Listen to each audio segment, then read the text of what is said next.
Anies ini dia mengeksplorasi sesuatu itu yang sifatnya pendekatan keadilan sosial itu sesuatu yang dia sudah lakukan. Dia sudah lakukan, baru dia sampaikan itu. Dia sudah lakukan ini, walaupun mungkin ada beberapa kelemahan segala macam ya. Dia sudah lakukan. Inilah model.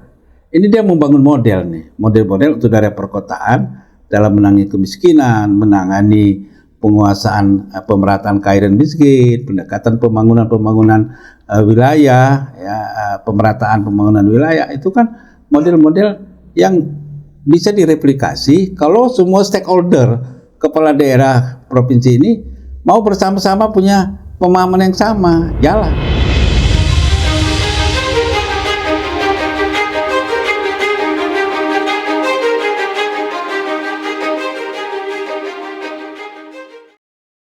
Pemirsa, berjumpa lagi dalam Bincang Spesial Jurnal Politik TV.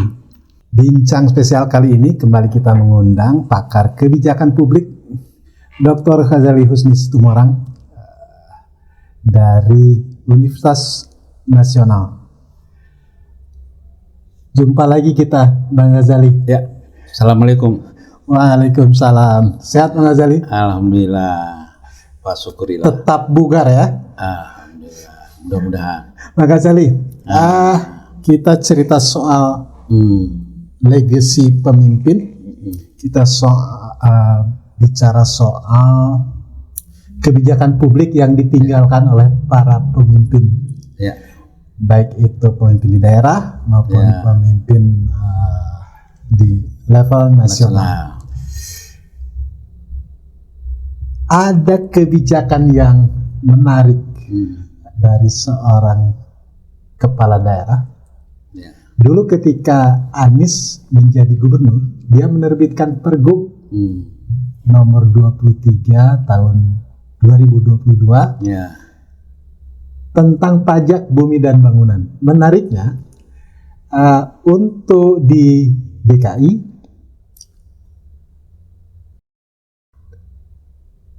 lahan atau rumah di bawah NJOP 2 miliar itu digratiskan. Alasan Anies waktu itu sebagai gubernur, dia ingin mewujudkan keadilan sosial dan kesetaraan melalui kebijakan pajak daerah. Apa komentar Bang Ghazali? Karena kan otomatis kebijakan ini malah sempat menghilangkan, kalau hitung-hitungannya itu ada sekitar kehilangan 2,7 triliun dari pajak bumi dan bangunan dengan keluarnya kebijakan ini. Anies mengatakan itu bisa digenjot dari sektor lain. Kira-kira menurut telah Bang Ghazali seputar pemimpin melahirkan kebijakan publik itu kira-kira gimana? Ya, pemimpin itu dalam negara demokrasi seperti Indonesia disebut dengan pemimpin publik kan, pemimpin penyelenggara negara yang diangkat oleh rakyat dalam satu mekanisme demokrasi. Bagaimana mekanisme demokrasinya itu diatur dalam peraturan perundang-undangan. Seorang gubernur representatif, dia mewakili kepentingan rakyat, dilihat dari dia terpilih secara langsung dalam pemilihan gubernur.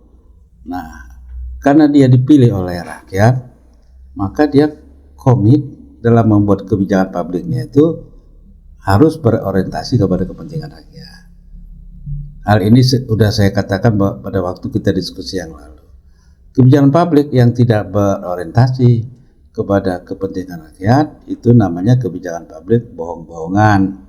Casingnya aja kebijakan publik, tapi isinya banyak merugikan masyarakat, ya. Merugikan publik ya? Merugikan publik, isinya banyak memberikan manfaat yang besar kepada oligarki, kepada pengusaha, memberikan ruang yang cukup untuk birokrat untuk melakukan segalanya, untuk penguasa dan pengusaha itu bersatu, ya, untuk mengeksplorasi aset-aset negara ini melalui judulnya kebijakan publik.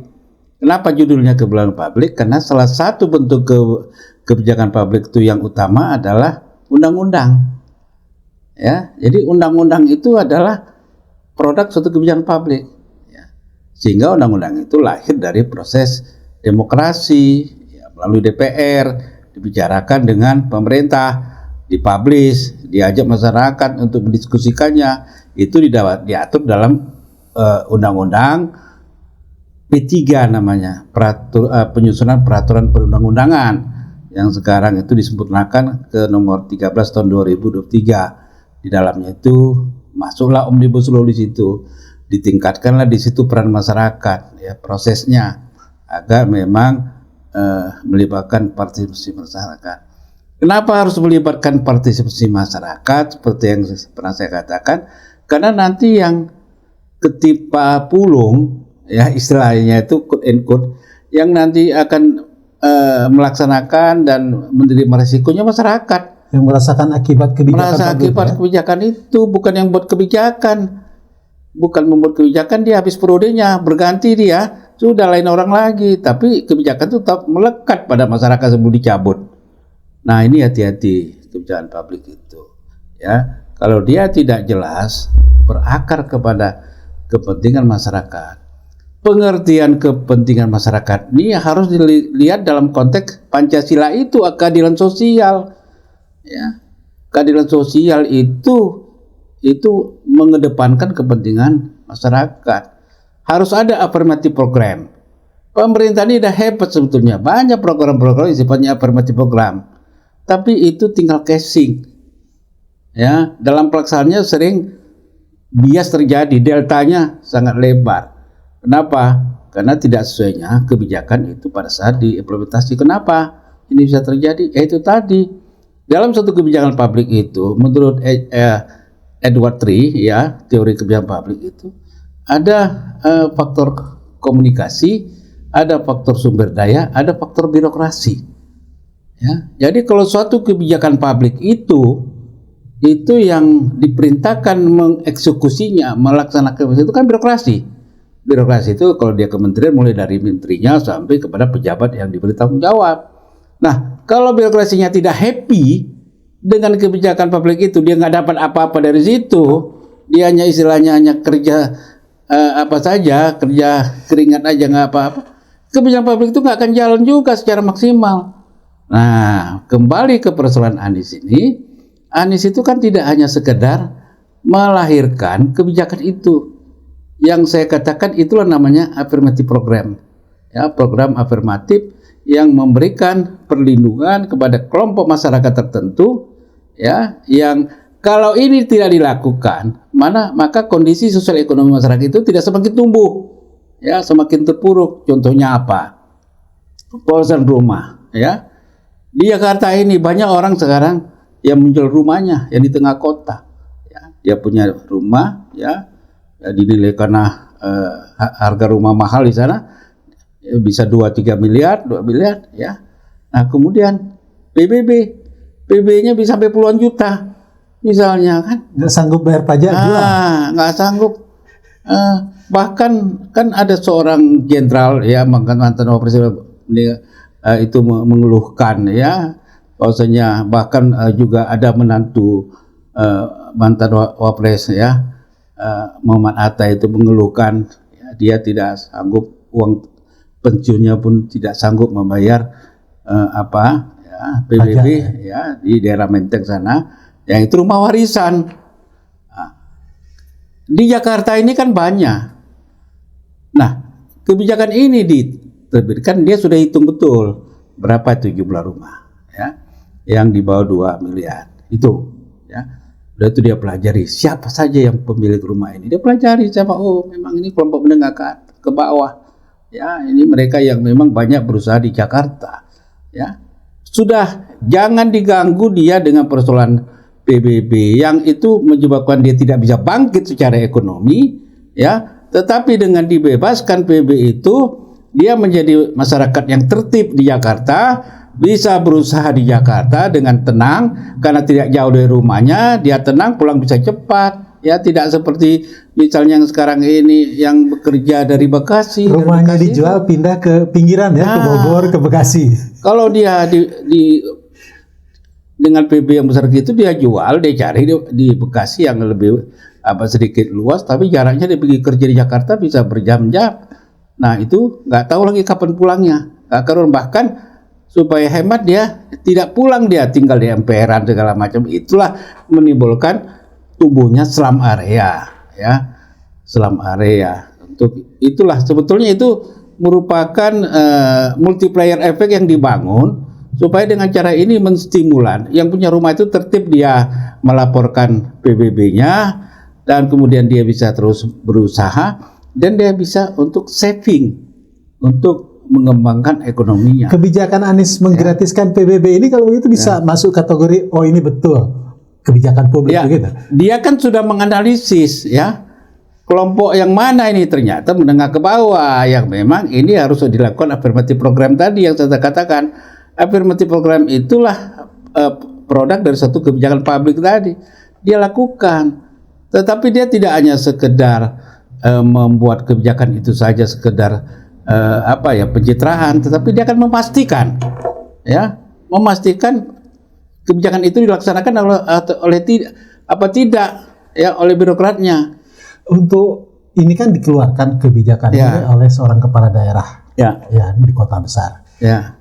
Nah kalau menurut Bang Ghazali, daerah-daerah kota-kota besar lainnya di luar Jawa terutama, ya kan, mungkin nggak melakukan hal yang sama seperti yang dilakukan Anies ini? Jadi begini, ini kan prototipe yang dibangun oleh Anies ini bisa direplikasi ya, bisa direplikasi tentu pertama sekali untuk daerah perkotaan. Ya, pendekatan ini kan pendekatan daerah perkotaan dan padat penduduk. Ya, padat penduduk ini kan Surabaya, Semarang, Medan, ya kota-kota besar itu, apalagi itu Makassar, itu dalam skala tertentu kebijakan itu bisa diterapkan. Mungkin nilainya itu tidak rata, tidak harus 2M, tergantung kepada nilai kemahalan di daerah itu, ya kan? Itu kan disesuaikan juga. Mungkin 1 miliar ke bawah untuk misalnya untuk Makassar atau apa itu ada. Tapi prinsipnya kebijakan itu sangat bermanfaat untuk mendorong kegairahan masyarakat untuk berusaha, untuk tertib bertempat tinggal. Maka dia akan rajin mengurus dokumen surat-suratnya, karena syarat itu kan harus jelas status tanah gimana, itu jelas dulu. Kalau status nggak jelas dijelaskan status tanah, tertib administrasi, kan gitu. Jadi multiplier efek itu bisa dibangun dengan cara seperti itu. Anda mengatakan ini sebenarnya bisa juga dilakukan. Ya kan, oleh kepala-kepala dalam skala tertentu. Dalam skala tertentu. Ya. Kira-kira ini kan levelnya gubernur nih. Ya. Anda melihat kenapa gubernur-gubernur lain tidak melakukan seperti yang dilakukan Anies misalnya? Kira-kira kesulitannya di mana itu? Lah ini kan soal komitmen. Ini komitmen aja, ya. Jadi memang ini sama peraturan, tapi nggak sama yang melaksanakan, hasilnya juga nggak sama. Itu aja rumus. Peraturannya sama. Peraturan sama, kekuasaan yang diberikan sama, tapi dilaksanakan oleh yang nggak sama, hasilnya nggak sama. Karena misalnya kan kalau kita lihat di Pulau Jawa saja, itu kan banyak Jawa Tengah itu banyak kota-kota besarnya, Jawa Timur juga gitu. Tapi kenapa Gubernur Jawa Tengah, Gubernur Jawa Timur misalnya tidak melakukan hal yang sama gitu? Ya itu, jadi itu bisa dilakukan dua pendekatan. Pertama memang belum orientasinya ke sana, atau memang persoalannya itu complicated. Ya, sebab Gubernur Jawa Tengah itu beda dengan Gubernur DKI. DKI itu kan wilayah perkotaan, penduduknya 11-12 juta. Kalau gubernur itu kan bukan hanya Surabaya aja misalnya, atau Jawa Tengah bukan Semarang aja, tapi ke seluruh kabupaten. Ya, kalau kita mau terapkan minta wali kota. Nah, wali kota ini pun juga terbatas sumber dananya. Kenapa DKI ini bisa? Karena DKI ini sumber dananya 100% dari PAD. Dia nggak membutuhkan APBN. Sumber dananya bukan APBN. Dari PAD dia, yaitu bisa 70-80 triliun setahun, sehingga dia bisa membangun. Sementara daerah lain untuk PAD aja kesulitan ya. Itu berjibaku ya, berebut dengan pemerintah pusat untuk mendapatkan APBN untuk sumber APBD-nya. Ya, di daerah lain tuh sumber APBD-nya dari APBN dan kemudian PAD. PAD-nya rata-rata kecil, ya. Jadi memang tidak bisalah seperti diterapkan di Jakarta secara 100%, tapi semangatnya, ya, semangat keadilan sosial yang dibangun itu harus menjadi menginspirasi, tapi dengan pendekatan yang sesuai dengan kondisi daerah, sesuai dengan kemampuan keuangan yang didapat. Bisa ya, karena juga unit cost biayanya kan juga nggak sama. Ini meskipun ini lebih pada kebijakan pemerintah daerah, pemerintah pusat bisa ada nggak mekanismenya untuk mendorong supaya pemerintah daerah juga menegakkan kebijakan-kebijakan yang bisa, asalkan pemerintah pusat itu juga memberi stimulus dari APBN. Bisa dia kasih stimulus, ya, dalam rangka meningkatkan kesejahteraan masyarakat, afirmatif program tadi. Ya, jika pemerintah daerah di suatu kota menerapkan kebijakan itu, mungkin pemerintah pusat bisa mengalokasikan subsidi dari APBN untuk mengisi kekurangan dari hilangnya pajak. Ya, atau diberi kelonggaran untuk mencari sumber lain, diberi ruang yang cukup, atau itu tadi bagi hasilnya, dana-dana bagi hasil itu yang diatur pusat dan daerah dengan Depdagri itu diatur lagi. Bisa, asalkan semangatnya sama untuk keadilan sosial. Ya, jadi butuh pemerintah pusat yang punya semangat seperti Anies ini gitu. Ya, harus nyambung ya. Itu akan jadi problem juga nanti kalau semangat ini ada di Anies pada saat jadi presiden, tapi kalau para gubernur tidak seirama, ini juga persoalan tersendiri, ya. Semangatnya nggak bisa begitu saja dibumikan, ya. Bisa. Jadi harus ada upaya-upaya yang sifatnya penetrasi yang tegas, penetrasi yang tegas itu tidak tegas lah, ya, artinya memang kita benar-benar punya semangat yang sama. Tegas dan ada solusinya, ya. Ada solusi. Ya, jangan hanya diperintahkannya begini tapi nggak ada solusi, uangnya cari sendiri katanya, kan gitu sering kayak gitu. Kau kerjakan itu ya, dari mana uangnya? Kau cari sendiri, masa nggak ngerti kau cari duit? Nggak boleh muncul pemimpin nasional seperti itu, ya. Itu preman gitu, itu pendekatan preman namanya, ya kan? Kira-kira lah, ini kan sang gubernur yang meninggalkan kebijakan yang menarik ini kan mulai rame nih disebut-sebut, bahkan sebagian lembaga survei menyebut dan mulai dijagokan ini melesat terus elektabilitasnya. Menurut Anda, Anies bisa nggak atau mungkin nggak untuk mendorong semangat ini? Bisa. Ya gini, yang saya cermati dari Anies ini ya, Anies ini dia mengeksplorasi sesuatu itu yang sifatnya pendekatan keadilan sosial itu sesuatu yang dia sudah lakukan. Baru dia sampaikan itu. Dia sudah lakukan ini, walaupun mungkin ada beberapa kelemahan segala macam, ya. Dia sudah lakukan. Inilah model.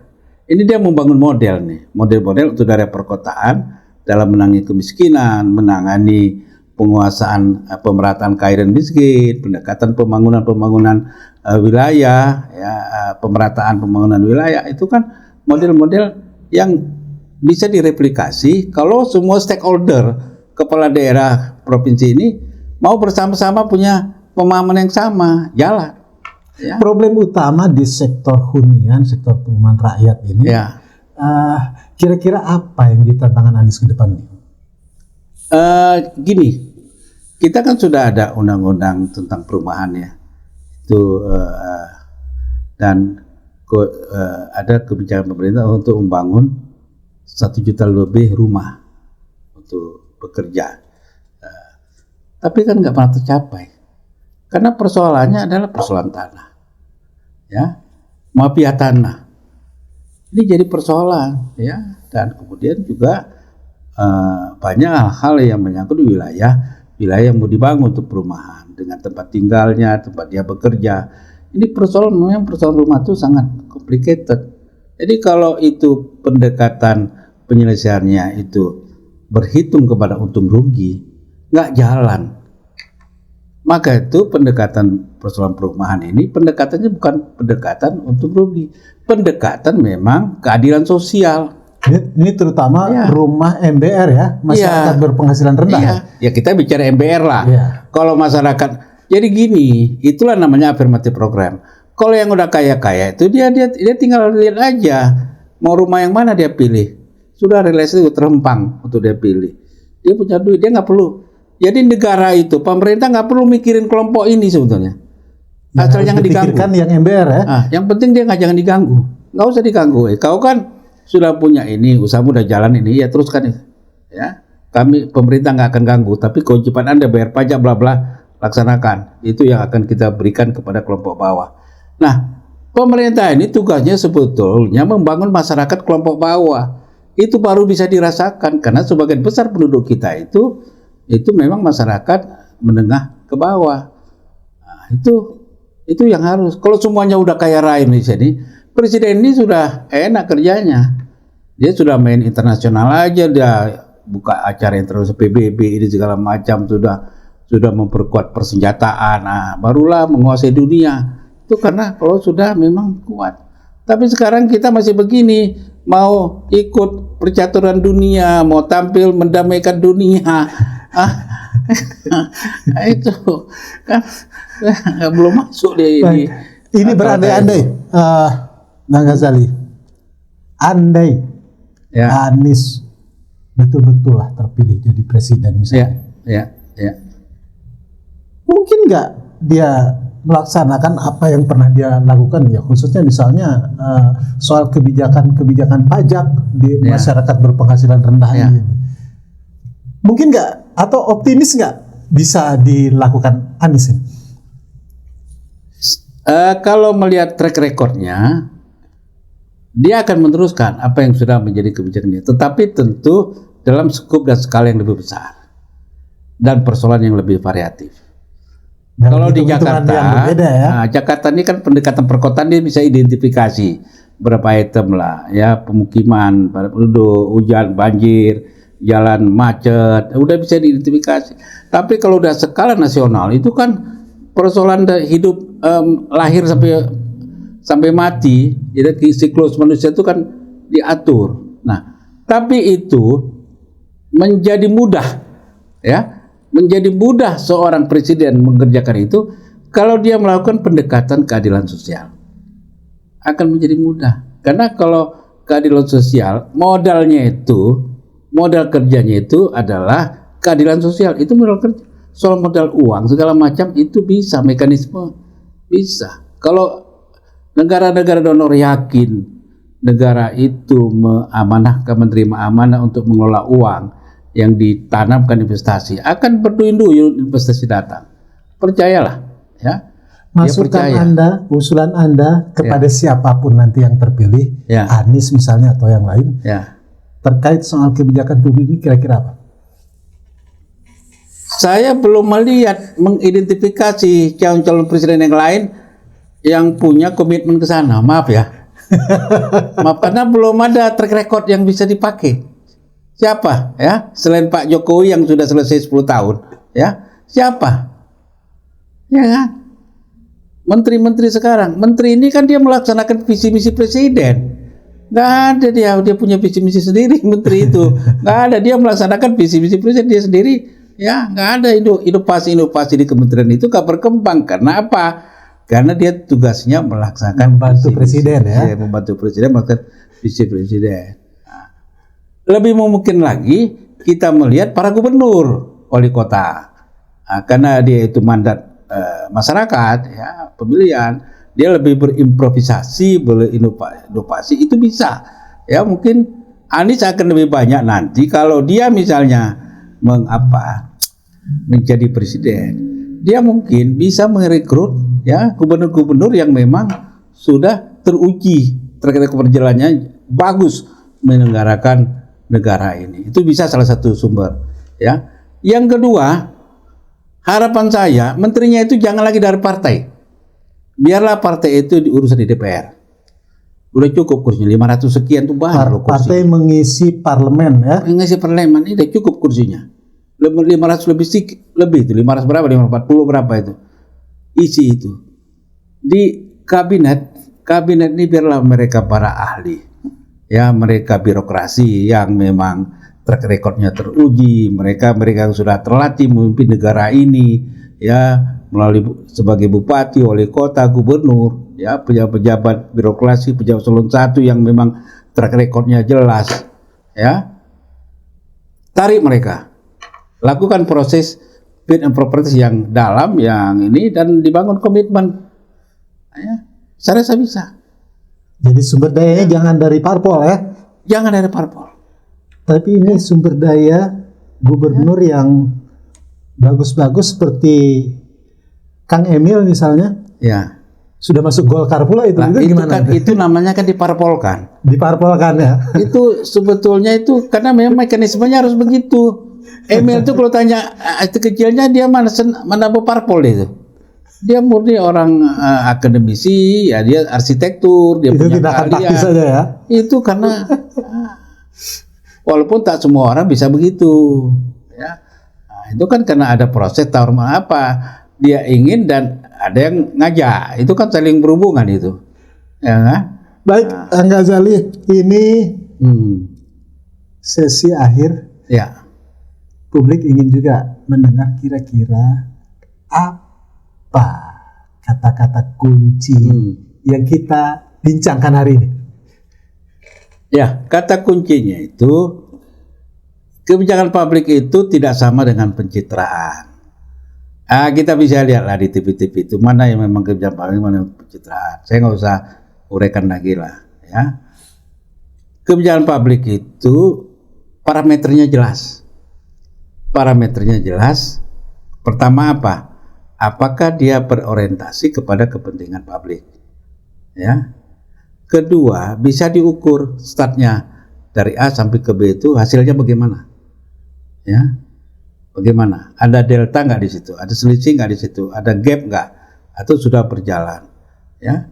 Ukuran-ukuran itu bisa kita gunakan untuk melakukan penilaian nanti mereka yang akan memimpin negara ini terbuka, ya, terbuka. Jadi nggak bicara soal ideologi lagi. Oh ini kelompok mana? Gak usah mau kelompok manapun, kalau dia memang ada track recordnya, tampilkan nih, taruh di atas meja nih. Dia harus berani mengatakan, saya sudah melakukan ini, saya bisa mengerjakan ini, sudah melakukan ini, ukurannya ini. Dia bisa letakkan di atas meja. Kalau itu bisa, ya, diletakkan di atas meja apa yang sudah dia kerjakan dan bagaimana hasilnya, walaupun dengan kelemahannya segala macam bisa bahan perdebatan. Ini jadi diskusi yang bagus untuk nanti calon presiden. Jadi enak. Siapapun calon presidennya, bukan dia nggak ada beban. Ya? Bukan, dia nggak ada beban untuk kepentingan kelompok tertentu. Enggak. Kalaupun memang dia didukung oleh partai politik, bukan karena memang dia mengeles ke partai politik. Karena partai politik tahu bahasanya dia itu populer di masyarakat. Dengan didukung itu, maka suara partai itu juga akan naik, mengangkat. Ya? Ini kan. Kalau begitu jangan dibalik, jangan ceritanya dibalik, seharusnya begitu. Gitu. Ini yang berebut ini kan begitu. Kenapa akhirnya juga kalau kita lihat Nasdem, PKS,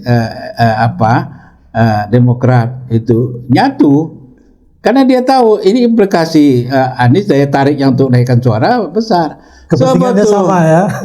Sebetulnya partai yang lain itu pun maunya bergabung sama Anies, tapi sudah terikat dengan perjanjian mendukung ya kebijakan presiden sampai akhir. Nah, Nasdem termasuk Balela maka ribut yang lain kan, tapi Nasdem katakan, loh saya tetap menjamin mengawal presiden sampai 2024, tapi soal siapa calon berikutnya itu kan gak ada kesepakatan. Kan itu Tidak ada semua ketua partai yang berani ngomong seperti itu. Nggak ada, karena banyak partai itu dia berada di kabinet. Coba kita lihat berapa ketua umum yang duduk di kabinet. Partai besar itu ya nggak pun yang bersangkutan, tapi warga-warganya rame di kabinet. Baik Pak Ghazali, terima kasih sudah memberikan pencerahan seputar kebijakan publik. Ini sangat penting bagi masa depan kehidupan berbangsa dan bernegara kita. Terima kasih. Pemirsa, nantikan bincang-bincang menarik lainnya seputar perkembangan politik, terutama kebijakan-kebijakan publik yang ditempuh oleh para penguasa. Hanya di Jurnal Politik TV. Billahi taufiq wal hidayah. Wassalamualaikum warahmatullahi wabarakatuh. Waalaikumsalam.